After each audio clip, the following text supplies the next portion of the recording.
कहानी शुरू करने से पहले आपको एक दो लाइनें सुनाता हूँ कि हम लाए हैं तूफान से कश्ती संभाल के, इस देश को रखना मेरे बच्चों संभाल के।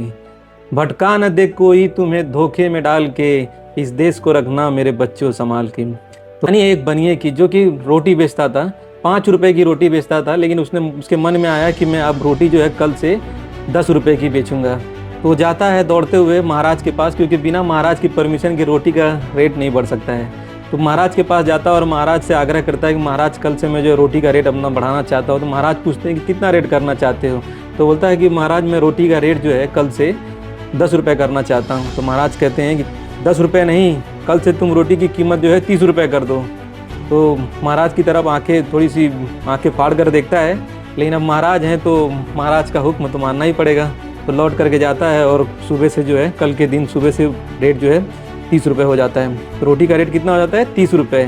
5 रुपये से सीधे 30 रुपये जब बढ़ जाता है तो जनता के अंदर हाहाकार मच जाता है। हर कोई दौड़ते हुए महाराज के पास जाता है, महाराज के दरबार में रिक्वेस्ट करने लगता है। हाथ फैलाए हुए सब सामने जो है महाराज के खड़े हो जाते हैं और महाराज से आग्रह करने लगते हैं कि महाराज अब आप ही हमें बचा सकते हैं, क्योंकि रोटी की कीमत जो कि हर किसी को खाने के लिए चाहिए, उसकी कीमत 5 रुपये से बनिए ने सीधे के सीधे जो है 30 रुपये कर दी। महाराज ने जब ये सब कुछ सुना तो महाराज ने अपने सिपाहियों से कहा कि बुला के लेके आओ उस गुस्ताख को और बांध करके ले आओ यहाँ पर। बिना बांधे हुए उसे लाना नहीं। तो सिपाही दौड़ते हुए जाते हैं और बनियों को पकड़ करके लेके आते हैं और महाराज से पूछते हैं कि तुम्हारी हिम्मत कैसे हुई कि तुमने रोटी की कीमत सीधे 5 रुपये से 30 रुपये कर दी।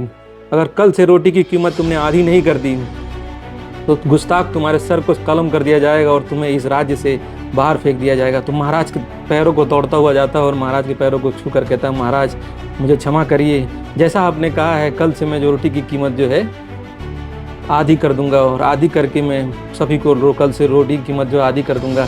सारी जनता जो है चिल्लाने लगती है, वाह महाराज, वाह महाराज, महाराज की जय हो, आपके जैसा दयालु, आपके जैसा कृतज्ञ, आपके जैसा जनता को सोचने वाला कोई नहीं है।